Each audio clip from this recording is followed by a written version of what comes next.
उज्जैन में श्रद्धालुओं पर थूकना पड़ा महंगा। प्रशासन ने आरोपियों को सिखाया सबक। आरोपियों के मकान पर चला बुलडोजर। बिलासपुर में सड़कों पर आवारा पशुओं से लोग परेशान। मामले में एचसी ने लिया संज्ञान। नगर निगम को नहीं है कोई परवाह। जलदा नेवरा के पूज्य सिंधी पंचायत भवन में बैठक। व्यापारियों ने की बैठक। अमर पारवानी को मिली नई जिम्मेदारी। बिलासपुर में यातायात के प्रति जागरूकता अभियान। छात्रों को दी जाएगी यातायात की जानकारी। प्रशासन कर रहा छात्रों को जागरूक।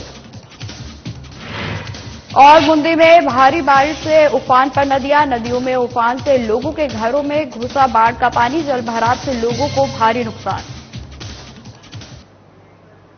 नमस्कार, स्वागत है आप सभी का मध्य प्रदेश और छत्तीसगढ़ की खबरों में। मैं आपके साथ निकिता कश्यप। बुलेटिन की शुरुआत करते हैं।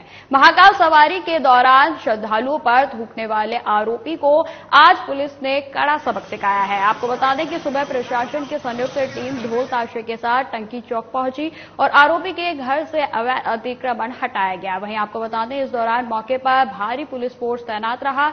वहीं 2 दिन पहले आपको बता दें कि सावन के दूसरे सोमवार को बाबा महाकाल की सवारी निकाली गई थी और इस दौरान जब सवारी गोपाल मंदिर के पास टंकी चौक पहुंची तो यहां घर की छत पर गैलरी में खड़े धर्म विशेष के 3 युवकों के द्वारा भक्तों के ऊपर मुंह में पानी भरकर थूकने लगे। इस घटना का वीडियो वायरल भी हुआ था और जिसके चलते हिंदूवादी संगठनों के विरोध के बाद मामले में थाना खाराकुआ पुलिस ने 3 आरोपियों को गिरफ्तार कर लिया था, जिनमें से एक आरोपी को केंद्रीय भैरवगढ़ जेल तो वहीं 2 नाबालिगों को बाल संप्रेक्षण गृह भेजा गया है। वहीं आपको बता दें कि मामले में बुधवार को पुलिस ने एक बड़ी कार्रवाई करते हुए जिस घर की छत से आरोपियों ने भक्तों के ऊपर थूका था उस पर भी बुलडोजर चलाया गया है।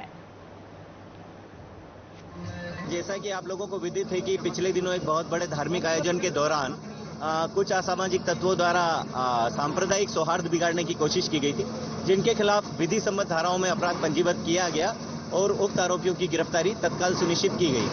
उक्त आरोपियों के बारे में जानकारी नगर निगम और रेवेन्यू की टीम को दी गई थी।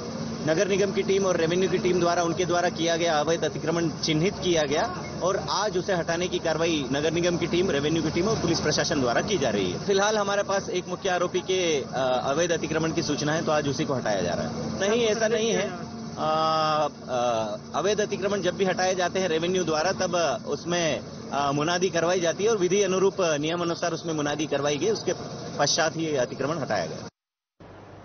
छत्तीसगढ़ के बेमेतरा जिले के ग्राम बिरनपुर में हुई साहू समाज के युवक भुवनेश्वर साहू की हत्या को लेकर बीजेपी ने एक बार फिर सियासत गर्म कर दी है। आपको बता दें जहां बीजेपी के प्रदेश अध्यक्ष अरुण साव ने अपनी पूरी टीम के साथ बिरनपुर पहुंचकर शोक सभा की, वहीं उन्होंने राज्य सरकार पर निशाना साधते हुए पक्षपात करने का आरोप लगाया। उन्होंने आज एक बार फिर से पीड़ित परिवार को न्याय दिलाने की बात कही है। इस अवसर पर उन्होंने पूरे प्रकरण में पुलिस कार्रवाई पर प्रश्न चिन्ह लगाया है। वहीं आपको बता दें कि सांसद विजय बघेल ने 2 मुसलमानों की हुई हत्या को भी सोचा समझा षड्यंत्र बताया।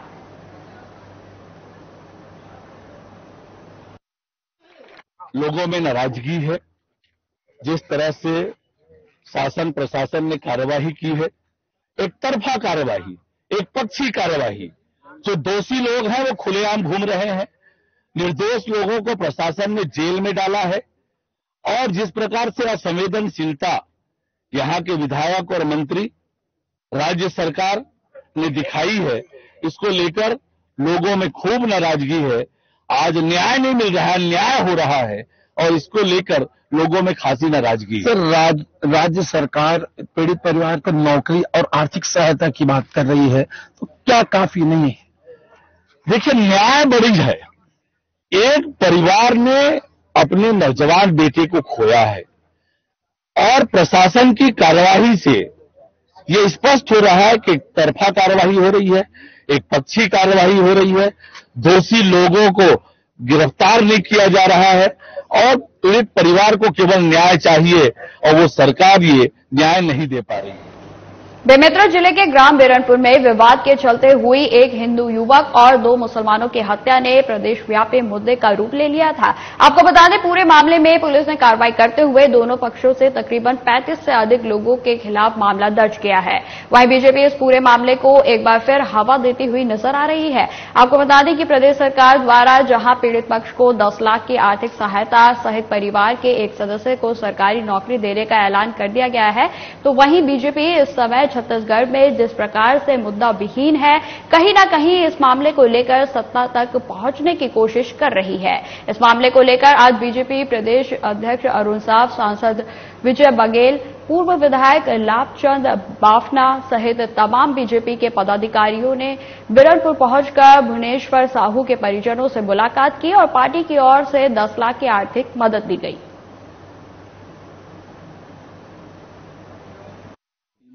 9 अप्रैल को भुवनेश्वर साहू एक युवा की निर्ममतापूर्वक हत्या बिरनपुर में हुई है। घटना की पृष्ठभूमि जैसा बताया जा रहा है, लव जिहाद के कारण सुनियोजित ढंग से भुवनेश्वर साहू की निर्ममतापूर्वक हत्या हुई है।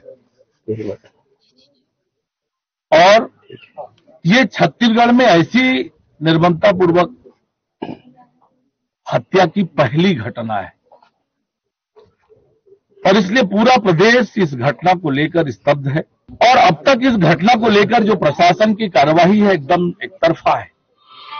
घटना के दिन से प्रशासन एक पक्षी और एकतरफा कार्यवाही कर रही है। जितने नाम पीड़ित परिवार ने और लोगों ने बताए हैं, उनमें से केवल 11 की गिरफ्तारी प्रशासन ने की है। और वहीं दूसरी ओर दो अन्य जो घटनाएं हुई है, उन घटनाओं में हिंदू समाज के निर्दोष लोगों को फंसाने का काम पुलिस और प्रशासन ने किया है। भारतीय जनता युवा मोर्चा ने पूरे प्रदेश में भूपेश सरकार द्वारा सरकारी नौकरियों में भ्रष्टाचार का आरोप लगाते हुए मुहिम छेड़ रखी है। इसी कड़ी में आपको बता दें कि बीजेपी युवा मोर्चा के सदस्यों ने छत्तीसगढ़ के राज्यपाल के नाम एक ज्ञापन कलेक्टर को सौंपा है। ज्ञापन में 12 बिंदुओं में भूपेश सरकार द्वारा व्यापम सहित अन्य भर्तियों में भ्रष्टाचार की जानकारी देते हुए जांच की मांग की गई है।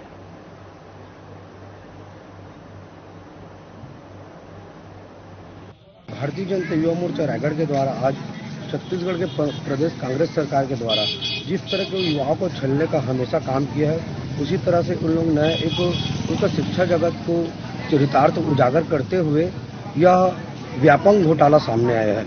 जिस तरह से व्यापम घोटाला में अभी आत्मानंद स्कूलों में सभी जगहों में भर्ती प्रक्रिया चला है, जिसमें कई ऐसे टीचर हैं जो परीक्षा ही नहीं दिए, उनको डायरेक्ट भर्ती कर लिया गया है। और जिस तरह से व्यापम घोटाला अभी उजागर हुआ है, इससे पहले पीएससी भी घोटाला हुआ था। इससे पहले युवाओं को छलने के लिए उन्होंने बेरोजगारी भत्ता करने का भी मांग किया गया था, परंतु अभी हम व्यापम घोटाला को लेकर के ज्ञापन सौंपे हैं। आज युवा मोर्चा के द्वारा अपनी 12 सूत्री मांगों को लेकर छत्तीसगढ़ के राज्यपाल महाम के नाम से कलेक्टर महोदय के द्वारा ज्ञापन प्रस्तुत किया गया है। शीघ्र ही उसका जो ज्ञापन को महामहिम हाईकोर्ट ने आवारा पशुओं की धरपकड़ और गौठानों में भेजने के लिए अपनी निगरानी में समिति गठित करने के निर्देश दिए थे। वहीं आपको बता दें कि हाईकोर्ट के द्वारा संज्ञान लेने के बाद भी निगम अपनी कुंभकर्णी नींद से नहीं जाग रहा है। बिलासपुर की सड़कों पर आवारा मवेशियों के मामले को हाईकोर्ट ने गंभीर मसला माना है। हाईकोर्ट के मुताबिक उन्होंने खुद शहर की सड़कों पर घूमकर देखा है कि स्थिति खराब पाई है। वहीं आपको बता दें कि हाईकोर्ट ने मामले में नेशनल हाईवे निगम और अन्य से जवाब भी मांगा था। मुख्यमंत्री भूपेश बघेल ने आवारा पशुओं के लिए जगह जगह गोठान बनाए हैं, लेकिन प्रशासन को इस कार्य से कोई फायदा नहीं है, इसलिए पशुओं की धरपकड़ नहीं हो रही है। इस वक्त हम लोग मौजूद हैं बिलासपुर शहर के नेहरू चौक में, जहां आप मेरे पीछे बोर्ड देख सकते हैं। मवेशी मुक्त क्षेत्र का ये बड़ा सा बोर्ड लगा है। ये मेरे पीछे जो रास्ता है, वहाँ सांसद निवास है, वहाँ कलेक्टर कार्यालय, एसपी कार्यालय। उसके बावजूद भी हम आपको आगे वीडियो में दिखाते हैं कि कैसे मवेशी लोग खुलेआम इस रोड में घूमते रहते हैं, जिसका लगातार एक्सीडेंट होने का खतरा बना रहता है। अगर खुदन खासा एक्सीडेंट या दुर्घटना होता है तो कौन जिम्मेदार है इसका? ये जैसे देख सकते हैं कि बाजू में विकास भवन है, नगर निगम का बड़ा सा कार्यालय दिख रहा है। नगर निगम कार्यालय ये बगल में है और पॉश इलाका है ये, उसके बावजूद भी लगातार मवेशी यहाँ घूमते दिख जाते हैं रोड में। लाखों रुपए खर्च कर दिए जाते हैं मवेशी पकड़ने वाली वाहन पे, मगर दुर्भाग्यवश नगर निगम की तरफ से कभी मवेशी को पकड़ते हुए आज तक नहीं देखा गया है। ये रोड देख सकते हैं जैसे कि ये इधर कलेक्टर कार्यालय आगे एसपी कार्यालय है, उसके बावजूद भी लगातार मवेशी लोग इधर घूम रहे हैं। क्या नगर निगम में कोई जिम्मेदार अधिकारी नहीं है जो इस ओर ध्यान दे और होने वाली सड़क दुर्घटना से बचाया जा सके? बिलासपुर से साधना प्लस कुमार यादव की रिपोर्ट। रायगढ़ का ऐतिहासिक मीना बाजार इस बार आयोजन स्थल विवाद का केंद्र बन गया है, जहां कुछ कांग्रेस और बीजेपी के पार्षद मौजूदा स्थान को लेकर विरोध में हैं। आपको बता दें तो वहीं दोनों पार्टियों के अधिकतर पार्षद और क्षेत्र की जनता इसके मौजूदा स्थान के समर्थन में है। दोनों पक्षों की अपनी अपनी दलीलें हैं और ये स्थिति जिला प्रशासन के लिए असमंजस की स्थिति में पैदा कर रही है। वहीं आपको बता दें कि जिसकी वजह से अभी तक मीना बाजार के संचालक को प्रशासन की तरफ से मीना बाजार लगाने की स्वीकृति नहीं मिली है। वहीं क्षेत्र की जनता की दिली इच्छा है कि मीना बाजार अपने मौजूदा स्थान पर ही संचालित हो। उनका कहना है कि विरोधी पक्ष की जो दलीलें हैं उनका निराकरण प्रशासन द्वारा किया जाए। मीना बाजार जो है रायगढ़ शहर की संस्कृति है। आज कई वर्षों से मीना बाजार लग रहा है। ये किरोड़ीमल जो है ये आन बान शान, रायगढ़ शहर को नाम देने में सेठ किरोड़ीमल ने पॉलिटेक्निक कॉलेज खुलवाया, किरोड़ीमल कॉलेज खुलवाया, अस्पताल खुलवाए, कई सारे ट्रस्ट खुलवाए और उसके बाद में ये कुछ क्षणिक लोग जो कि रायगढ़ की संस्कृति को दाग दाग पहुंचाने में अपनी भूमिका निभा रही है, ये उच्च राजनीति है। क्यों आज उनके आदमी आए नहीं है, दूसरे आदमी आए हैं, इसलिए उनको बहुत तकलीफ हुई। कल तक यही मीना दूसरे मीना बाजार का होलसेल पूजा काटने में नहीं कहा, खर्च करने में नहीं कहा। आज जो हमारे मोहल्ले को ये बोल रहे हैं कि चोरी करते हैं, चमारी करते हैं, छीना झपटी करते हैं, तो इतना दिनों से इनको याद नहीं आ रहा था। पिछले साल में कुछ नहीं हुआ, इस साल जब इनके आदमियों को नहीं मिला तो हर चीज हुआ। मीना बाजार अभी शहर में अभी एक तो ट्रेंडिंग मार्क बना हुआ है, चर्चा का पर्याय बना हुआ है। कुछ लोग इसका विरोध कर रहे हैं, कुछ लोग इसका समर्थन कर रहे हैं, लेकिन यहाँ कहीं करीब जो यहाँ के जो स्थानीय लोग हैं उनकी आवाज कहीं न कहीं दब रही है। अब मुझे नहीं लगता कि यहाँ के स्थानीय लोग इसका विरोध कर रहे हैं, क्योंकि सभी को रोजगार मिलता है, राजस्व मिलता है, बच्चों में एक अलग से खुशी और उमंग का उत्साह देखने को मिलता है। तो कहीं न कहीं ये जो लोग विरोध कर रहे हैं वो आयातित लोग हैं, बाहर के लोग हैं, यहाँ के स्थानीय लोग से उनका कोई सरोकार नहीं है। और कौन लोग विरोध कर रहे हैं? जो कि पिछले साल इसी मीना बाजार में इसी जगह पर क्या बोलना चाहिए, उन्होंने मीना बाजार को पर्यवेक्षक की भूमिका निभाई थी। यहाँ पर कार्यक्रम को सफल होने में इन लोगों का महत्वपूर्ण योगदान था। आज उन्हीं लोग विरोध कर रहे हैं, तो कहीं न कहीं समझ से परे है। बात हो रही है कि बगल में दारू भट्टी है। दारू भट्टी 2016 से है और जब से रमन सिंह जी की सरकार थी, भाजपा की सरकार था, शासनकाल से है। रेलवे पटरी का विरोध कर रहे हैं कि लोग वहां से आना जाना करते हैं। जब से मैं पैदा नहीं हुआ था तब से रेलवे पटरी वहां पर है। छत्तीसगढ़ चैंबर ऑफ कॉमर्स और कैट यानी उस कैट के बैनर तले समस्त व्यापारी संघ तिल्दा के संयुक्त तत्वाधान में व्यापारी सम्मेलन का आयोजन किया गया, जिसमें छत्तीसगढ़ चैंबर ऑफ कॉमर्स के प्रदेश अध्यक्ष अमर परवानी मुख्य अतिथि के रूप में मौजूद रहे। उनके साथ चैंबर के कार्यकारी अध्यक्ष, जिला उपाध्यक्ष और प्रदेश मंत्रियों सहित पूरी टीम भी शामिल रही। वहीं अमर परवानी को व्यापारी कल्याण बोर्ड का सदस्य बनाए जाने पर समस्त व्यापारी संघ में खुशी जाहिर करते हुए उनका स्वागत किया गया। देखिए, चैम्बर की डिमांड में जो सीएम साहब ने हम लोग को होलसेल कॉरिडोर दिया उसके बारे में काफ़ी चर्चा हुई है कि धंधा में भी डेवलपमेंट होना चाहिए। स्मार्ट बाजार को जो सीएम साहब ने मंजूरी दी है उसमें भी धंधा में काम होना चाहिए और इनको जो रिक्वायरमेंट है रायपुर में जो लोग होलसेल का काम करना चाहते हैं उसकी उन्होंने डिमांड की, उसको भी हम लोग पूरा करके देंगे। उसका भी ज्ञापन हम लोग को मिला है, उसका हम लोग डिस्कस करके करेंगे। हम लोग की जो सोच है छत्तीसगढ़ का विकास कब होगा, जब एक एक तहसील एक एक जिले का विकास होगा तब छत्तीसगढ़ का विकास होगा। खाली रायपुर के विकास होने से रायपुर का विकास नहीं होगा। तो हमारी सोच ये है कि टिल्डा के विकास के ऊपर हमने ज़्यादा जोर दिया, जो आज पूरा मीटिंग हुई है। इसमें लगातार हम लोग वर्कशॉप करेंगे। टिल्डा के लिए क्या रिक्वायरमेंट है उसके ऊपर हमने टीम को एक समय दिए कि आपस में बैठ के टिल्डा का रिक्वायरमेंट बनाएं और टिल्डा में स्टेट गवर्नमेंट से क्या चाहिए, किस प्रकार की मदद चाहिए, उसको हम लेके सीएम साहब के पास जाएंगे। राम भाई को के साथ मिलके सीएम साहब से मिलके उसको टिल्डा की मांग को पूरी कराएंगे और इसी प्रकार से टिल्डा आगे बढ़े उस सोच के साथ। और संगठन कैसे मजबूत हो, संगठन आगे कैसे बढ़े, संगठन व्यापारियों के हित में कैसे काम करे, उसके ऊपर पूरी जोर दिएगा। नगर निगम अपने अजीबो-गरीबो कार्रवाई को लेकर एक बार फिर से चर्चा में है। आपको बता दें, जेल रोड में ठेला गुमटी लगाने वाले छोटे मोटे व्यापारी पर कार्रवाई करते हुए लगभग 14 ठेलों को जब्त किया गया है और इस प्रकार की कार्रवाई आगे भी चलती रहेगी। निगम के द्वारा कार्रवाई ट्रैफिक व्यवस्था को सही करने और लोगों को सुविधा के लिए की जा रही है। वहीं आपको बता दें, लेकिन निगम के द्वारा लोगों के जान से खिलवाड़ किया जा रहा है, जहां मवेशी मुक्त क्षेत्र में रोज गाय भैंस रोड पर घूम रहे हैं, दौड़ रहे हैं, जिससे लगातार एक्सीडेंट होने का खतरा भी बना रहता है। हमारे यहाँ ग्राम पंचायत बेलमुंडी ये अपना तखतपुर ब्लॉक में आता है। ये अपना यहाँ बहुत बड़ी समस्या पशुओं से चारा संबंधित है। कि अपने के यहाँ के हाई कोर्ट के निर्देश से नगर निगम वाले लोग पशुओं को भर भर गाड़ियों में काऊ केचर भर के ग्राम पंचायत बेलमुंडी में बाईपास में 3-4 गाड़ी छोड़ दिया गया है। इससे हम लोग ग्रामीण बहुत त्रस्त हैं और चारा पशुओं से फसल को बचाना बहुत मुश्किल हो रहा है। तो भी इनके लिए कलेक्टर महोदय से हम निवेदन है कि भी इनको उचित कार्रवाई करे और ऐसा अन्यथा गाँव में न छोड़ा जाए पशुओं को। मवेशी कुछ ज्यादा ही घूम रहे हैं, अभी रोड में कहीं भी देख लो, उसके चक्कर में एक्सीडेंट भी कुछ ज्यादा हो रहा है ना। लोग परेशान हैं, जगह जगह देखो जानवर कहीं भी मरे पड़े हुए हैं, है ना। एक्सीडेंट हो रहा है कुछ ज्यादा। नगर निगम उस समय पे ध्यान देते हैं नगर निगम को, जब जरूरत लगता है तो जगह जगह बस बोर्ड लगाए। बस हम मवेशी वाला बोर्ड लगाए, मगर कोई मतलब नहीं है। वो भी अभी भी कहीं भी नजर पे लो, देखो हम मवेशी पूरा बैठे हुए रोड पे, अभी भी देख लो।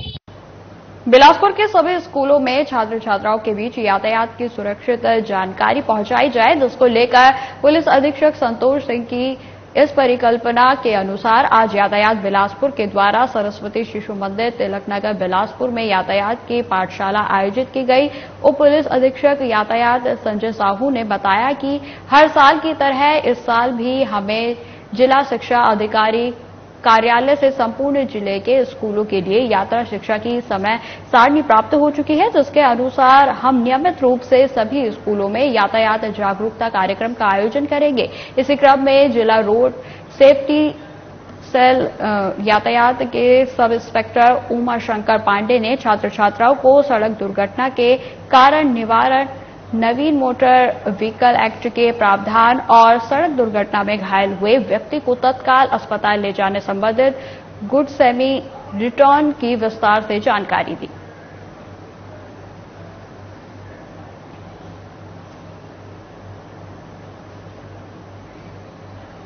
सावन मास में शहर के सुभाष क्लाथ के संचालक सुभाष चंद्र केशरवानी परिवार के द्वारा तलदा बनियापारा में अपने निवास पर शिव महापुराण कथा का आयोजन किया गया।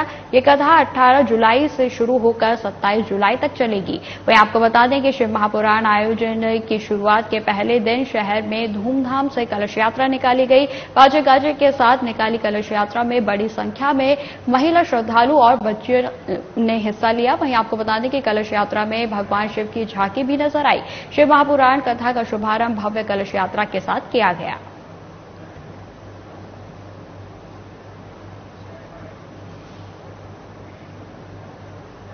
स्कूल शिक्षा विभाग की बेहर विकास खंड की एकमात्र संस्था शासकीय मॉडल स्कूल बेहर अपने विशेष कार्य प्रणाली और शैक्षणिक गुणवत्ता के लिए एक जाना पहचाना नाम है। यह विद्यालय अपने विशाल भवन, आकर्षक यूनिफॉर्म, कन्वेंट पैटर्न की पढ़ाई और अन्य गतिविधियों के लिए विद्यार्थियों और पालकों के बीच काफी लोकप्रिय मानी जाती है। वहीं आपको बता दें कि इस संबंध में संस्था के प्रभारी प्राचार्य एस.के. खोबरागड़े ने बताया कि जिला शिक्षा अधिकारी अश्वनी उपाध्याय के संरक्षण एडीपीएस राजेंद्र श्रीवास्तव के मार्गदर्शन और विद्यालय के बेहतर शैक्षणिक गुणवत्ता वाले अनुभवी शिक्षकों के सहयोग और अनुशासित विद्यार्थियों के मेहनत से विद्यालय प्रगति पथ पर अग्रसर हो रहा है, जिसके परिणाम स्वरूप बीते साल के बोर्ड क्लास का परीक्षा परिणाम हाई स्कूल का 99.5 और हायर सेकेंडरी का 92% परीक्षा परिणाम रहा।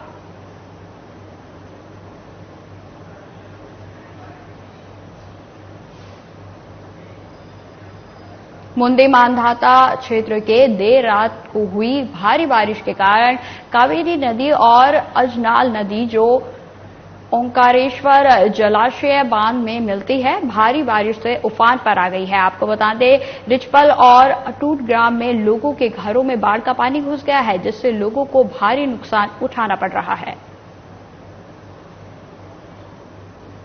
रात्रि के दौरान